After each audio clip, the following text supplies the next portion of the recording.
बस बस अब और नहीं चल सकते। 12 घंटे हो गए भूखे पेट लगातार चलते हुए। सिर्फ 12 घंटे ही हुए ना, कोई भी आराम नहीं करेगा। सब चुपचाप चलो। नहीं साहब, अब अगर हम चाहें भी तो साहब हमारे पैर साथ नहीं देंगे। भगवान के लिए साहब थोड़ी देर आराम कर लेने दीजिए। जिस मजदूर के पैर उनका साथ नहीं देंगे, उनके पैरों को इस बंदूक की गोलियों से इनाम दूंगा। अब चलो सब। संभाल कर चाची। बच्चा खुद का ख्याल रख सकती है, तुम्हें इसकी चिंता करने की जरूरत नहीं है, समझे? चलो अभी, अब चलो।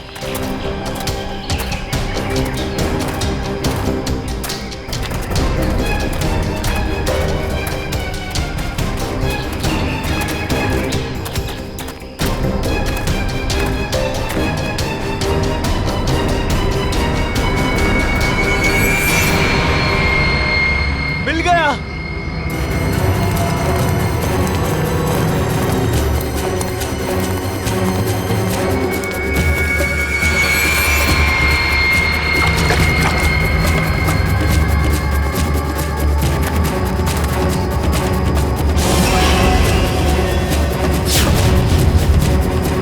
तुम सबने मेरी बहुत मदद की, अब तैयार हो जाओ अपने इनाम के लिए।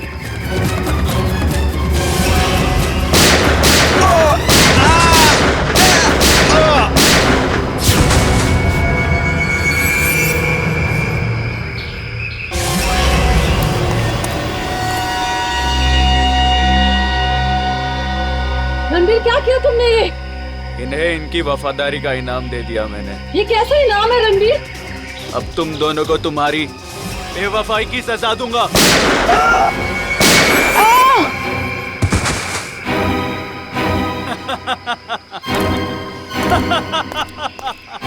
अब मैं अमर हो जाऊंगा।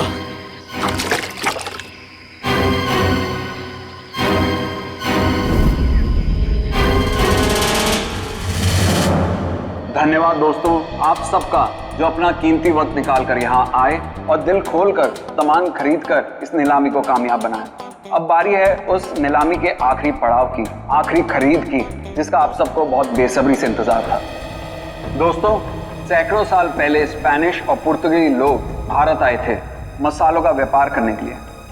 ये डायरी उसी वक्त उसी दौर की है, और इस डायरी की खास बात यह है कि इसमें क्या लिखा है मुझे नहीं मालूम, और मुझे तो क्या किसी को भी नहीं मालूम सिवाय इसके मालिक के।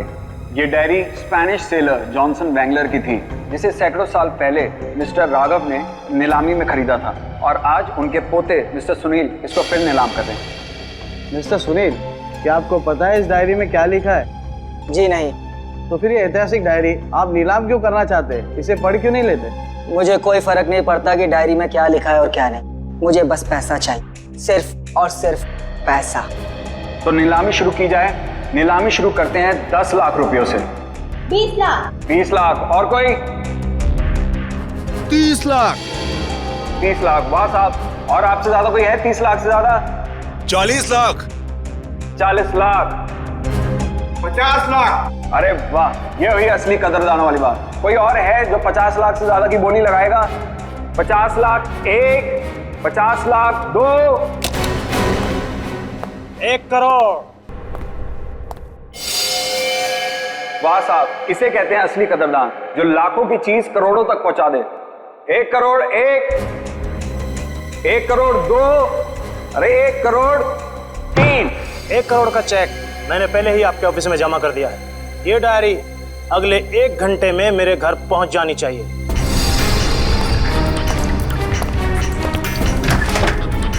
तो जानता नहीं तूने डायरी नहीं, अपनी मौत खरीदी है, मौत।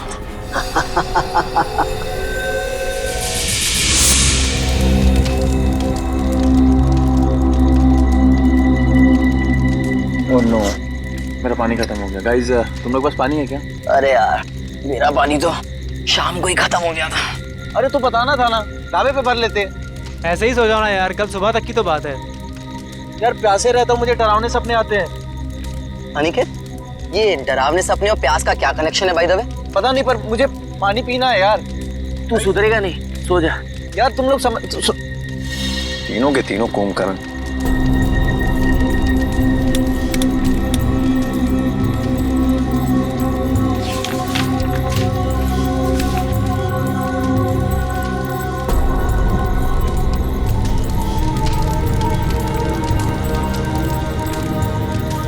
इस नक्शे के हिसाब से तालाब करीब आधे किलोमीटर दूर पे है।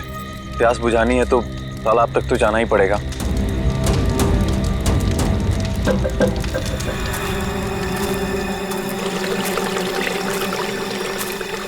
ये पानी की आवाज आ रही है, लगता है तालाब कहीं आसपास में ही है। और ये नक्शा भी यही बता रहा है कि तालाब पास में है।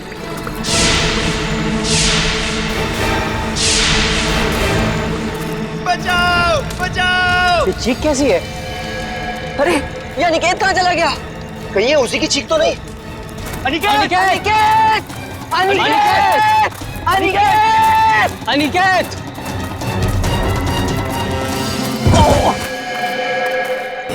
अनिकेत कहीं ये मर गया। क्या? कौन है? ये कौन मारा है? भागो भागो भागो भागो यार भागो।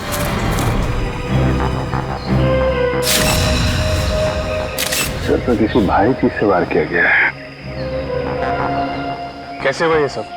सर कल रात अनिकेत बाहर आया पानी पीने, उसी दौरान किसी ने इसकी जान ले ली। और तो और सर हमारे साथ भी हाथापाई हुई। कितने लोग थे? सर अंधेरा काफी था, अचानक हमला हुआ और ठीक से कुछ मालूम नहीं पड़ा सर। सर हमारा एक साथी पूरब भी अब कल रात से नहीं मिल रहा। कल रात वो हमसे बिछड़ गया और मुझे तो डर है कि कहीं अनिकेत की तरह उन लोगों ने पूरब को भी। घबराओ नहीं, हम लोग पूरा कुछ जल्दी ढूंढ लेंगे। चलो ढूंढो, देखो कुछ मिलता है क्या।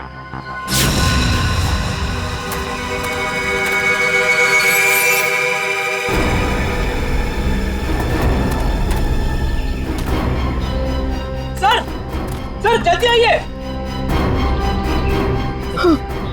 ठीक तो ना तुम? अरे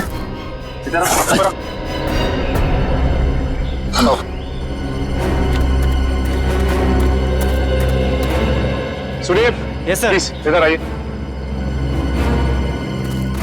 पूरब तू ठीक तो है ना? आप लोग ये बताइए कि किसी पे शक है आप लोगों को? सर शायद ये उस बाइक वाले का काम है। बाइक वाला? कौन कौन बाइक वाला? सर वही बाइक वाला जिसने कल शाम हम सबको धमकी दी थी। कल की बात याद है तुम लोगों को? ये सबसे ज्यादा पंगे करता है। ये कौन है? क्या बात है बॉस, कुछ चाहिए क्या? हाँ चाहिए, मुझे चाहिए कि तुम सब लोग सुरक्षित रहो। सुरक्षित? ये इलाका बहुत खतरनाक है, अपने अपने घर लौट जाओ, उसी में तुम सबकी भलाई है। वो हमें धमकी दे रहा है। धमकी समझो, विनती समझो या फिर चेतावनी, जो समझना है समझ लो। मेरा फर्ज था तुम्हें सचेत करना, जो मैंने कर दिया। अब अगर मौत के मुंह में जाने का इतना ही शौक है तो खुशी से जाओ। सर शायद वो 100 किलोमीटर से हमारा पीछा कर रहा था और जिस ढाबे पे हम लोग रुके थे सर वो भी वही रुका था। और उस आदमी का चेहरा नहीं याद है आप लोगों को? नहीं सर, उसने एक पल के लिए भी हमारे सामने हेलमेट नहीं उतारा। ढाबे में खाना खाते समय तो हेलमेट निकाला होगा ना? ढाबे वाले से पता करो, देखो शायद उसे कुछ याद हो। ठीक है, तुम साथ में।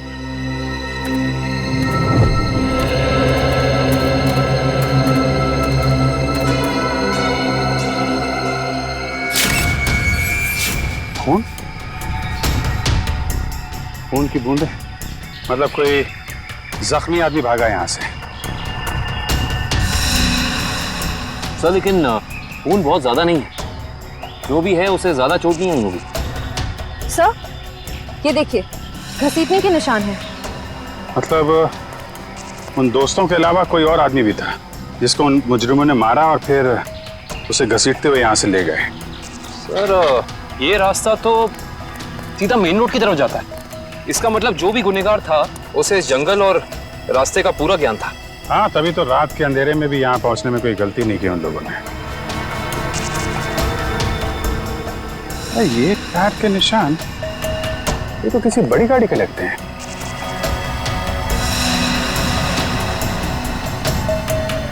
साढ़े 8 इंच। सर ये तो लेस्कॉट गाड़ी के टायर लगते हैं, क्योंकि इतने चौड़े टायर उसी गाड़ी में होते हैं। मतलब वो मुजरिम कार में बैठ के भागे, फिर वो बाइक वाला? वो तो कार में बैठ के आया नहीं होगा, नहीं तो हेलमेट क्यों लगाता है।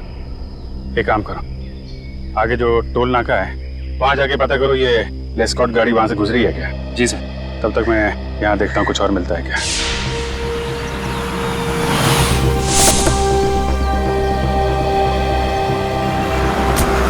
यही है वो ढाबा जहाँ मैं और मेरे दोस्त खाना खाने के लिए रुके थे।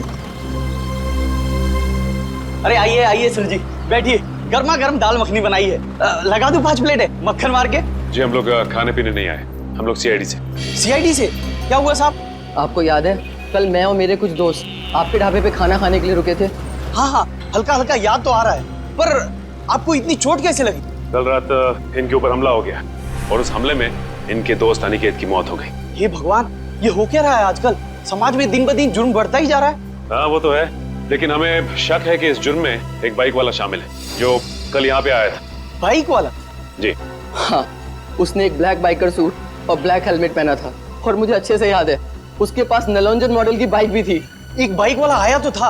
अच्छा, उस बाइक वाले के बारे में कुछ याद है आपको? कैसा दिखता था वो? साहब इतना तो याद नहीं, लेकिन शायद रामू को पता होगा। रामू जरा इधर आना, जरा बताना साहब लोगों को उस बाइक वाले के बारे में। जब उसने हेलमेट उतारा था तो मैंने एक ही झलक देखा था सेठ जी। बहुत अजीब आदमी था, अजीब तरीके से बर्ताव कर रहा था। देखो तुमने उसकी एक झलक देखी ना, तुम्हें जो कुछ भी याद है हमारे लिए उसका स्केच बनवाओ। हाँ इशिता, ठीक है, कोशिश जारी रखना। क्या हुआ श्रेया? सर, सारांश का अभी तक पता नहीं चल पा रहा।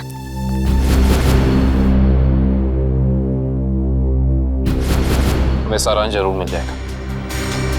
अगर वो गाड़ी इस रास्ते से गई है तो इस टोल नाके से जरूर गुजरी होगी। सही कह रहे हैं। अरे भाई साहब, यहाँ कल रात में 3 बजे के आसपास कोई लेस्कॉट गाड़ी निकली है यहाँ से? पता नहीं सर, मेरी तो दिन की शिफ्ट होती है, रात की शिफ्ट वाला शाम को आएगा। भाई साहब, ये जो सीसीटीवी कैमरा लगा है ये तो 24 घंटे ऑन रहता है ना? जी हाँ सर। इसकी फुटेज देख सकते हैं सर आप? हम लोग सीआईडी से। हाँ हाँ, देख सकते हैं। आइए।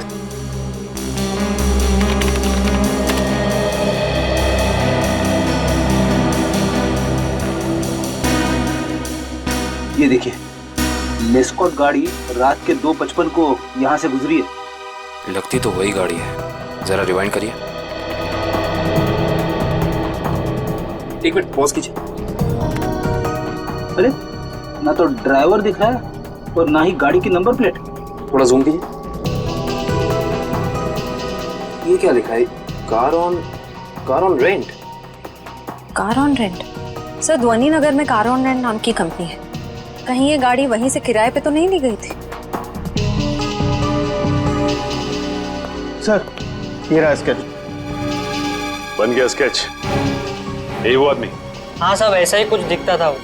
ठीक है, आसपास की दुकानों से पता करते हैं, किसी ना किसी ने तो जरूर देखा होगा उसे। भाई साहब, इस स्केच को ध्यान से देखो। इस आदमी को पहचानते हो? नहीं देखा इसको इससे पहले। साहब, बुरा ना मानो तो ये फोटो मैं देख सकता हूँ? अरे काका, इसमें बुरा मानने की क्या बात है? देखिए।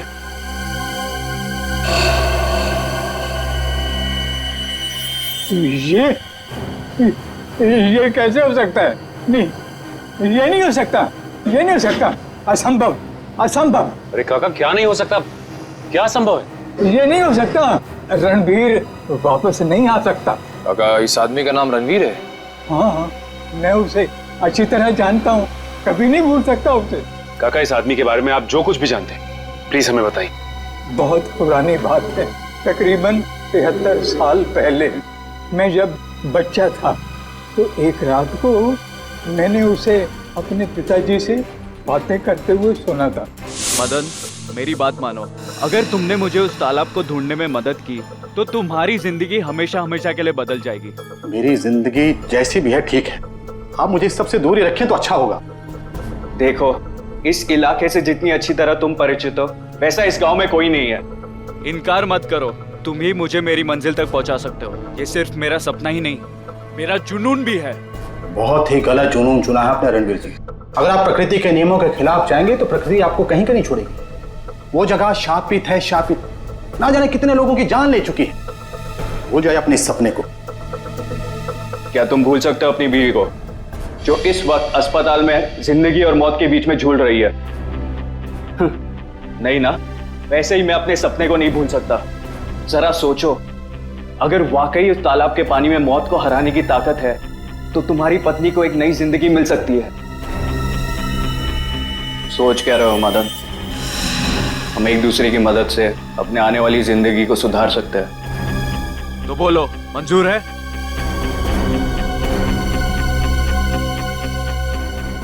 ये कैसे हो सकता है काका? आपके कहने के मुताबिक आज से 73 साल पहले यानी कि 1941 में ये आदमी जैसा दिखता था आज भी वैसा ही दिखता है। हाँ, तभी तो मैंने कहा था असंभव, ये अजूबा कैसे हो सकता है? और इसी की वजह से तो मैंने अपने पिताजी को खोया था। इसकी वजह से आपने अपने पिता को खोया? हाँ, ये मेरे पिताजी को बहकाकर एक तालाब पे लेकर गए थे। बोले उस तालाब का पानी पीने से आदमी हमेशा के लिए अमर हो जाता है और उसकी उम्र आगे बढ़ने से रुक जाती है।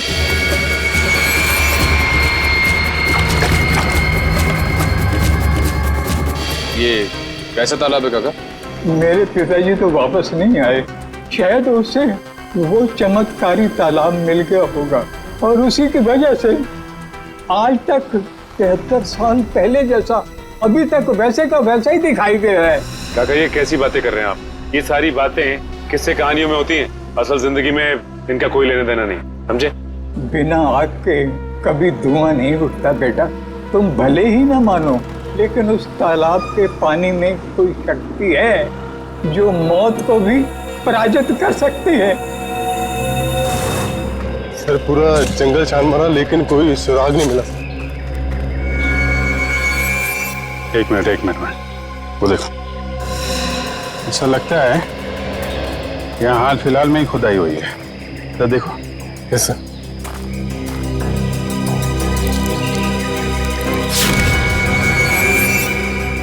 हाँ, यहाँ पे कुछ है सर।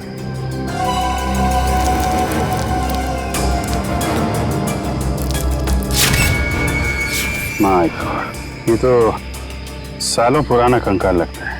सर मुजरिम लाशों को जंगल में दफनाते थे ये तो पता था, पर पहली बार मुजरिम इतना सालों पुराना कंकाल जंगल में दफनाने आए। पता नहीं वंश, दफनाने आए थे या फिर निकालने। गुड मॉर्निंग डॉक्टर साहब। What is so good about this morning? ये लो। हेलो हाय ना करो तो नाराज और करो तो मुश्किल। अरे इतने उखड़े हुए क्यों हैं सर आप? भाई साहब, जब आपको पता लगेगा ना कि अनिकेत की मौत कैसे हुई, आप भी इतने ही उखड़ जाएंगे। सर जरूर किसी हथौड़े या डंडे से वार किया होगा। सर इससे पहले भी हम ऐसे केस सुलझा चुके हैं। मगर निखिल, पहले के केसेस में और इस केस में फर्क है, और वो ये कि जिस हथियार से अनिकेत के सर पे वार किया गया है वो हथियार 100 साल पुराना है। क्या? 100 साल पुराना? उड़ गए होश? उखड़ गए ना? भाई साहब, अनिकेत के सर पर से मुझे लोहे और लकड़ी के छोटे छोटे टुकड़े मिले हैं और ये टुकड़े 100 साल से भी ज्यादा पुराने हैं। लोहे और लकड़ी के टुकड़े? मतलब हथियार कोई ऐसी चीज है जिसमें लोहा भी है और लकड़ी भी? हाँ, आइए मैं दिखाती हूँ।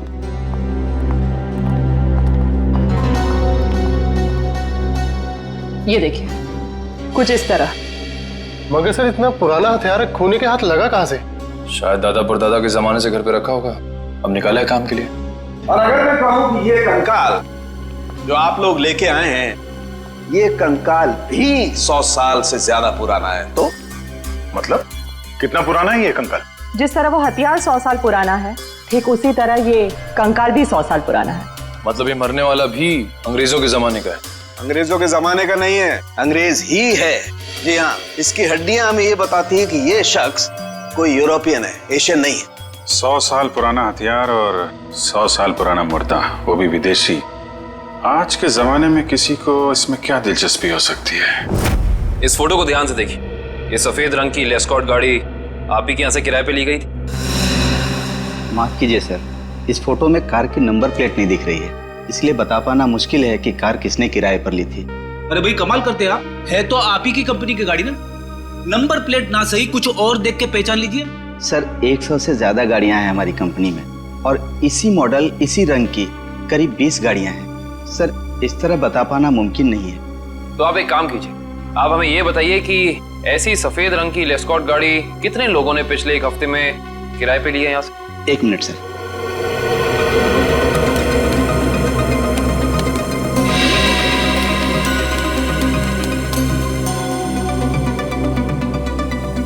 सर कुल मिलाकर 7 लोग हैं जिन्होंने पिछले हफ्ते सफेद रंग की लेस्कॉट कार किराए पर ली थी।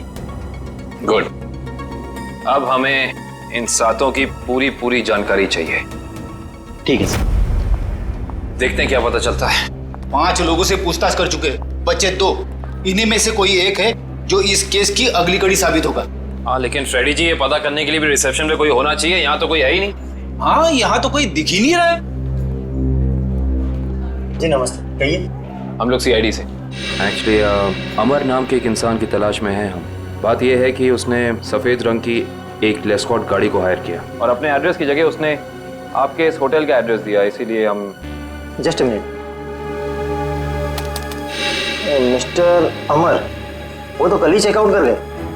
अच्छा, आपने अपने रिकॉर्ड्स के लिए उसका कोई ID प्रूफ तो लिया होगा ना? लाइसेंस, पैन कार्ड वगैरह दिखाइए जरा। मैडम लिया तो था, लेकिन आज ही सुबह हमारे कंप्यूटर का हार्ड ड्राइव क्रैश हो गया और उसी के साथ सारा डेटा चला गया। माफ कीजिएगा। अच्छा, ये अमर दिखता कैसा था? उसका हुलिया कैसा था? आप कमरा नंबर 701 वाले अमर सर की बात कर रहे हैं ना? हाँ राजू, उसी के बारे में बताइए इन लोगों को। क्या था उसका हुलिया? कद यही कोई 5.5 फुट लंबा और हाँ, छोटे छोटे बाल और आंखों का रंग काला था। कद 5.5 फीट, छोटे बाल। इसका मतलब CCTV फुटेज में जो हमें इंसान दिखा था वो अमर नहीं हो सकता, क्योंकि वो लंबा था और उसके बाल भी छोटे नहीं थे। अच्छा, ये अमर से कोई मिलने आया था उसके कमरे में यहाँ पे? हाँ साहब, 2 लोग मिलने आए थे। उनमें से एक का नाम संजय था और दूसरे का कुछ और कल साहब उन लोगों ने दारू पीकर काफी झगड़ा भी किया था। झगड़ा? तुम्हें पता है किस बारे में ये झगड़ा हुआ था? ये तो मैं नहीं बता सकता साहब, लोग अक्सर दारू पीकर बहक जाते हैं। कोई ऐसी बात जो तुम्हें याद हो जो वो लोग कर रहे थे? कुछ याद है? हाँ साहब, कुछ अजीब चीजों के नाम ले रहे थे, जैसे फावड़ा, कुल्हाड़ी, कुदाल। मतलब ऐसा सामान जो जमीन की खुदाई में काम आता है। चलो, इससे ये तो पता चल गया कि जंगल में वो जमीन खोदी किसने थी। जिस तरीके के औजारों की बात वो वेटर कर रहा था, उससे तो यही लगता है कि ये संजय एक आर्कियोलॉजिस्ट है। संजय आर्कियोलॉजिस्ट जो अमर के साथ वहां गड़े हुए मुर्दे उखाड़ने गया था। जरूर कुछ ना कुछ खास बात है उस पुरानी लाश में, वरना कोई इतने सालों बाद सोते हुए मुर्दे को क्यों जगाएगा? और शायद अनिकेत ने उन्हें ये खुदाई करते देख लिया, जिसकी कीमत उसे अपनी जान देके चुकानी पड़ी। लेकिन उस बाइक वाले का क्या, जिसे उस बुढ़े आदमी ने पहचान लिया था? उसके मुताबिक तो वो तालाब का पानी पी के हमेशा के लिए अमर हो गया। फ्रेडी, इस दुनिया में कोई आदमी अमर नहीं होता। जरूर उस बुढ़े आदमी का कुछ ना कुछ हाथ है इस अपराध में। सर, इस बाइक वाले के बारे में बड़ी अजीब बात पता चली है। क्यों? ऐसी क्या अजीब बात है? ये देखिए सर, इस अखबार की तारीख 13 जून 1941, यानी कि आजादी से भी पहले। आश्चर्य सर, ये आदमी उस वक्त से वांटेड है। इसने उस वक्त भी कुछ लोगों के खून किए थे। बहू, वही आदमी? ये कैसे हो सकता है? अभिजीत, अगर ये मान के चले कि 1941 में इस आदमी की उम्र 20 साल रही होगी, तो उस हिसाब से तकरीबन आज इसकी उम्र 90 साल से ज्यादा हो। 90 साल का कोई आदमी इतना जवान कैसे दिख सकता है? हाँ पंकज, ओके ठीक है सर। संजय के घर का पता चल गया, खातीपुरा में रहता है वो। खातीपुरा?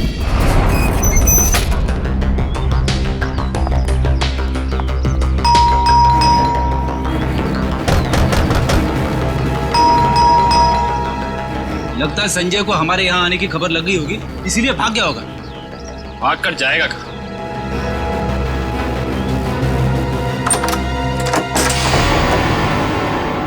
अच्छी तरह से तलाशी लो इस घर की, कुछ ना कुछ तो जरूर मिलेगा।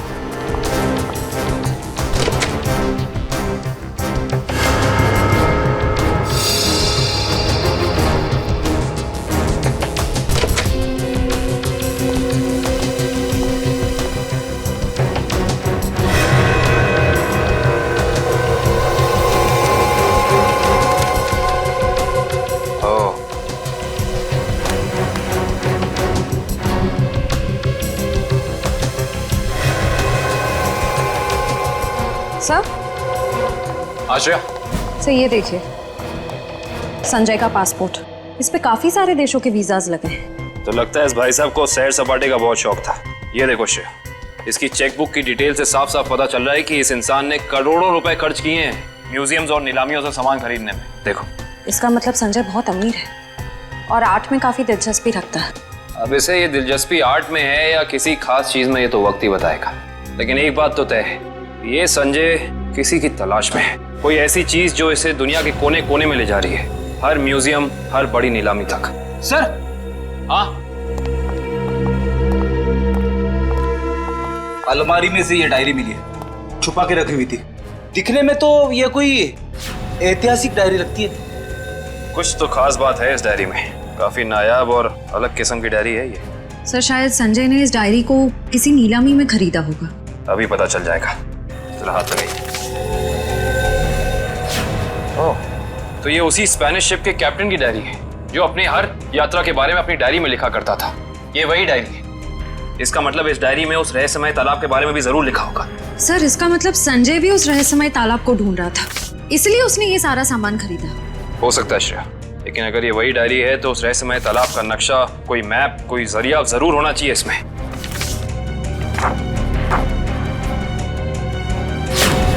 कमाल है, इस डायरी में तो ऐसा कुछ भी नहीं है, कोई नक्शा, कोई जरिया, कोई रास्ता, कुछ नहीं। लेकिन इससे एक बात तो तय हो गई कि इस रहस्यमय तालाब को ढूंढने में दोनों अमर और संजय साथ मिलकर काम कर रहे थे। इसका मतलब हमें इस कमरे में कुछ ना कुछ जरूर मिलेगा। छानबीन करो।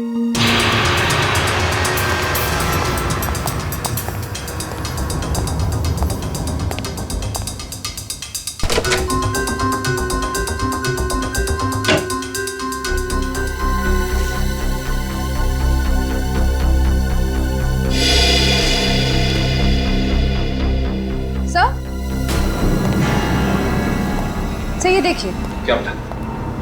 संजय ने अपने सारे पुराने सामानों की कार्बन डेटिंग करवाई है, किसी डॉक्टर वीरेन से।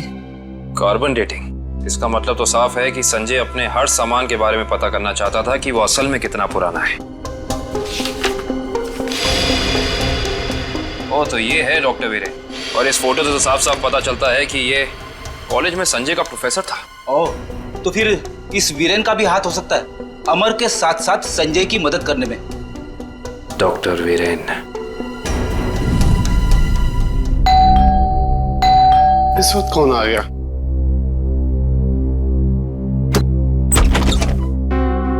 आप लोग? हम लोग सीआईडी से, डॉक्टर वीरेन से मिलना है। अभी बुलाता हूं सर। आप लोग बैंक से आए ना? नहीं साहब, ये सीआईडी से आए सर। सीआईडी? इसे पहचानते हैं आप? जी नहीं। किसने मारा इसे? हमें पता होता तो अब तक मुजरिम सलाखों के पीछे होता। देखिए, मैं इस मामले में आपकी कोई मदद नहीं कर सकता। चलिए, इस मामले में ना सही, लेकिन किसी और मामले में हमारी मदद कर दीजिए। मैं कुछ समझा नहीं।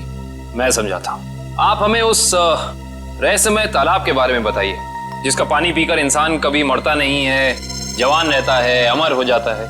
ये क्या मजाक कर रहे हैं आप? अगर ऐसा कोई तालाब होता तो दुनिया में मौत नाम की चीज ही नहीं होती। कमाल करते हैं आप भी।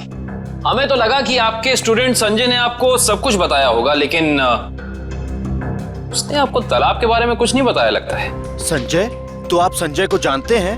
सिर्फ जानते ही नहीं, उसके घर होकर आ रहे हैं, जहाँ हमें पता चला है कि वो अपनी हर पुरानी चीज की कार्बन डेटिंग डॉक्टर वीरेन से कराता है, यानी कि आप। देखिए, संजय एक आर्कोलॉजिस्ट है और ये तो उसके काम का हिस्सा है। हिस्सा? हिस्से से याद आया कि आपके हिस्से की कॉफी ठंडी हो रही है डॉक्टर साहब, पी लीजिए। ठंडी कॉफी पीने में कोई मजा नहीं है। वैसे ये कॉफी का दूसरा कप किसके लिए? इस घर में और भी कोई है क्या? हाँ साहब, अभी भी। तुम जाओ। ये अभी मेरा दोस्त आया था, उसी का है। नहीं, आपके दोस्त का नाम संजय तो नहीं? देखिए वीरेन साहब, आप शक्ल से तो निहायत ही शरीफ इंसान लगते हैं। अब इस संजय की वजह से आपको जेल में जाकर चक्की पीसनी पड़े, हम में से किसी को भी अच्छा नहीं लगेगा। मैं वाकई नहीं जानता कि संजय कुछ गैर कानूनी काम कर रहा है। लेकिन अब तो पता चल गया ना, आपकी भलाई इसी में है कि जो कुछ भी है सच सच बता दो। देखिए, संजय को कुछ पोर्तुगली एक्सप्लोरर का सामान मिला था, उसमें लैटिन भाषा में कुछ लिखा हुआ था। उसका मतलब जानने के लिए वो मेरे पास आया था। इसका मतलब वो मुर्दा उसी पुर्तगाली एक्सप्लोरर का होगा और उसी की सामान की तलाश में संजय जंगल में गया था। क्या लिखा था लैटिन भाषा में? उसमें एक गुफा का नाम लिखा था, सिनारी गुफा। शिनारी गुफा। अरे बाप रे! अरे बाप रे बाप! पूरी बॉडी बज रही है। यहाँ पे आके मैंने अपनी बहादुरी तो दिखा दी, अब बता भी देता हूँ, कुछ नहीं है यहाँ पे। चलिए वापस चलते। अरे रुकिए रुकिए रुकिए फ्रेडी जी, इतनी बहादुरी दिखाई है तो थोड़ी और दिखा दीजिए। सर हाँ सर। ये देखिए, अजीब निशान बने हुए हैं। अरे यहाँ पे भी है। हर दीवार पे। कहीं ये निशान उसी पुर्तगाली एक्सप्लोरर तो नहीं बनाए? ये निशान हमें उस तालाब तक पहुंचने का रास्ता दिखा रहे हैं शायद। अंदर चल के देखते हैं।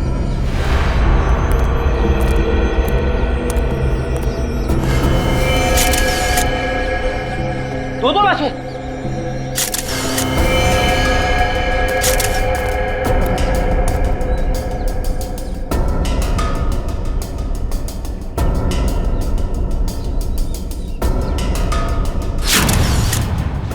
ये तो संजय। और सर, हो ना हो ये जरूर अमर की लाश है। ये देखिए, होटल के वेटर ने हमें जो हुलिया दिया था, ये हूबहू वैसा ही है। लगता है ये दोनों यहाँ पे उस तालाब की तलाश में आए थे जिंदगी को अमर बनाने और बदले में मिली मौत। है कौन वो आदमी जो तालाब की खोज करने वाले लोगों का खून कर रहा है? जरूर कोई ऐसा है फ्रेडी जी जो नहीं चाहता कि उसके अलावा इस तालाब के बारे में किसी और को पता चले। सर, हो ना हो ये काम जरूर रणवीर का ही होगा, क्योंकि जब संजय खुदाई कर रहा था तब रणवीर भी वहां मौजूद था।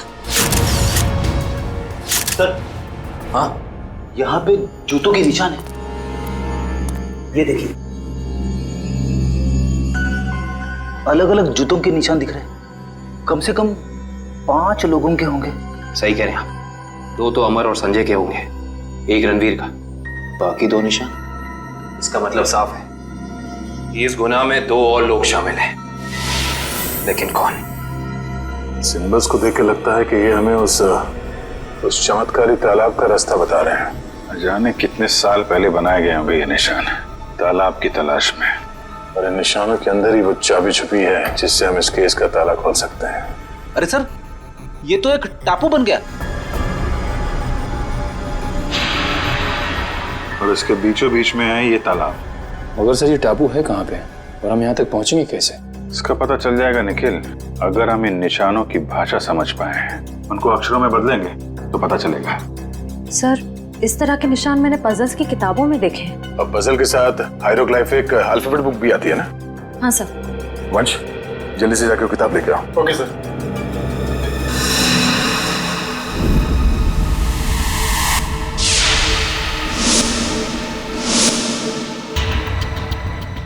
इस किताब में जो अक्षर दिए गए हैं उसके हिसाब से तो ये बन रहा है ANDAVIA,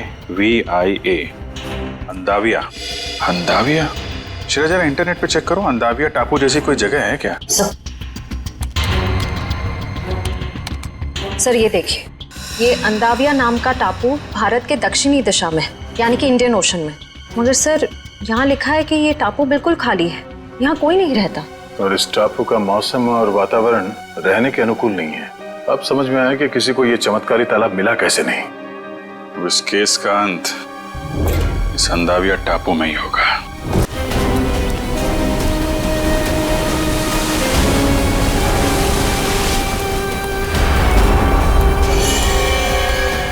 वहां पे देखो, वहां पे कुछ है। सर, लगता है किसी ने आग जला के कैंप फायर किया है। वही लोग होंगे जो तालाब की तलाश में यहाँ पे आए थे।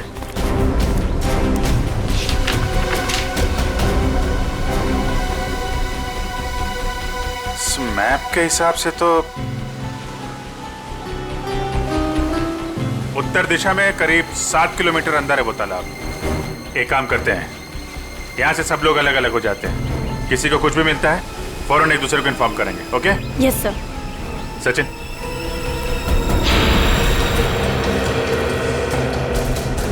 ये देखिए सर, जगह जगह पेड़ों पे कुल्हाड़ी के निशान।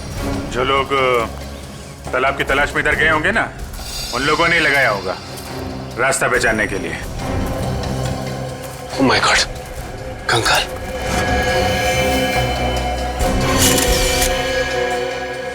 न जाने कितने साल पुराना मुर्दा है ये।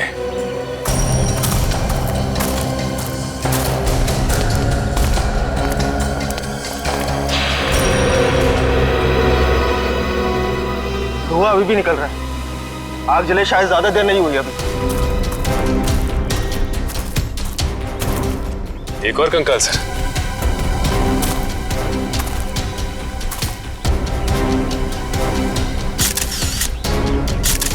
सर, जिंदगी देने वाले तालाब ने न जाने कितने लोगों की जानें ले ली है। जिंदगी तालाब नहीं ले रहा है सचिन, कोई इंसान ले रहा है जिसका कोई ना कोई राज जुड़ा है उस तालाब के साथ। और न जाने कितने कंकाल देखने को मिलेंगे। ये तो ट्रैप है, कोई आ रहा है।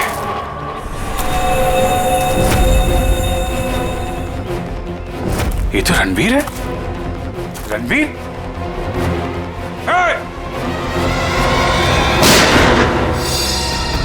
गोली चलने की आवाज इस तरफ से आई। कहीं उनको कुछ हो तो नहीं रहा? चलो।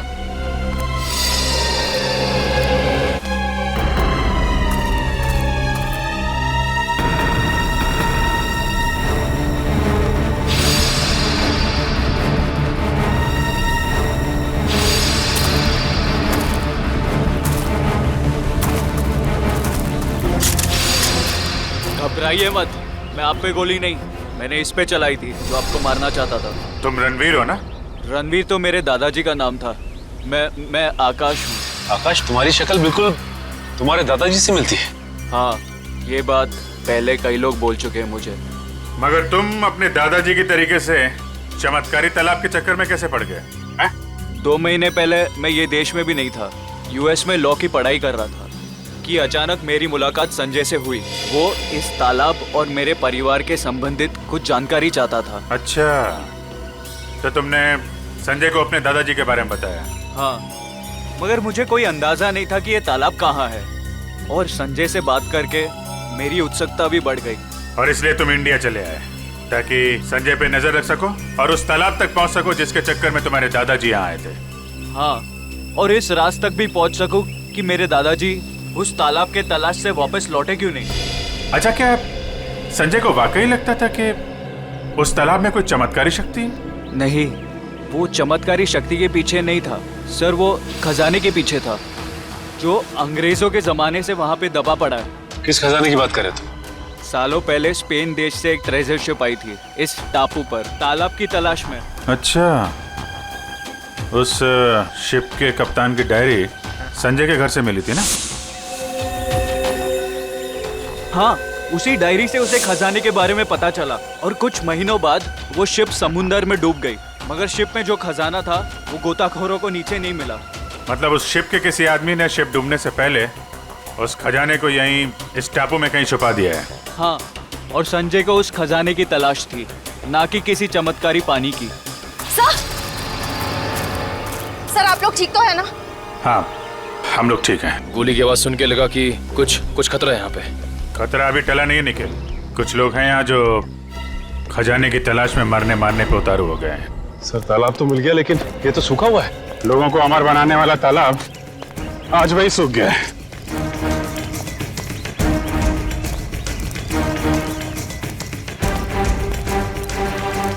सर, सोने का सिक्का? सोने का सिक्का? मतलब खजाना था यहाँ पे?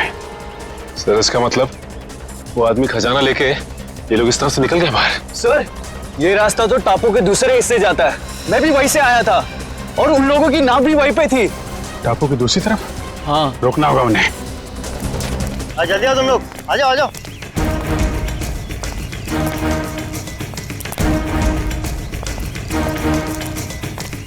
बस बस बस, खजाना यहीं रख दो, बाकी की जिम्मेदारी सीआईडी की है।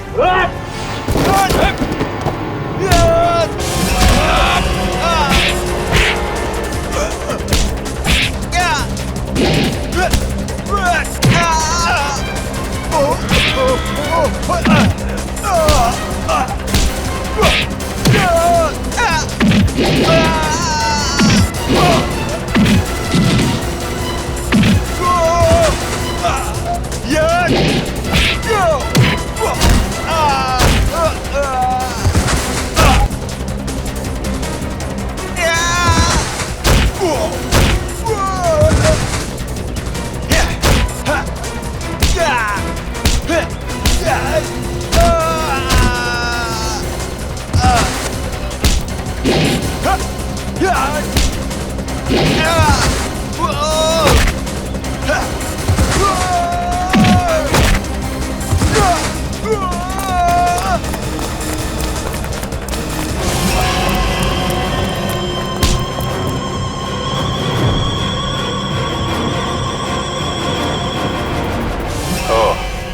तो तुम हो इस खेल के खिलाड़ी।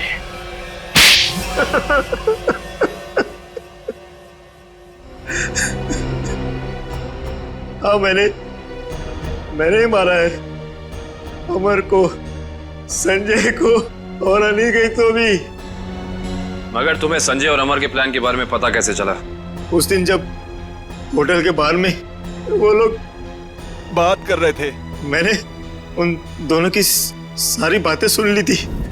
हम बहुत जल्द खजाने तक पहुंचने वाले हैं, फिर हम बेशुमार दौलत के मालिक हो जाएंगे।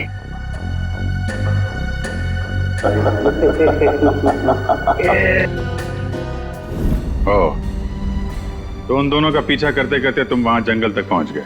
हाँ, अमर और संजय वहां खुदाई कर रहे थे। मैं अपने आदमियों के साथ वहां पहुंच गया और अमर की खुद पिटाई की। संजय डर गया और इस बात के लिए राजी हो गया कि खजाने का पता लगाकर वो मुझे उसका 90% दे देगा। और अनिकेत ने तुम्हें ये जुर्म करते हुए देख लिया तो उसका भी खून कर दिया तुमने। हाँ, उसकी तो किस्मत ही खराब थी, बेमौत मारा गया। और जब संजय मुझे उस गुफा तक ले गया, मेरा काम खत्म हो गया। उसे जिंदा रखना मैंने जरूरी नहीं समझा। किस्मत तो तुम्हारी खराब है। जिस खजाने की लालच में तुमने इतना बड़ा गुनाह किया, उसका 1 रुपया भी खर्च नहीं कर पाओगे तुम। फांसी होगी तुम्हें।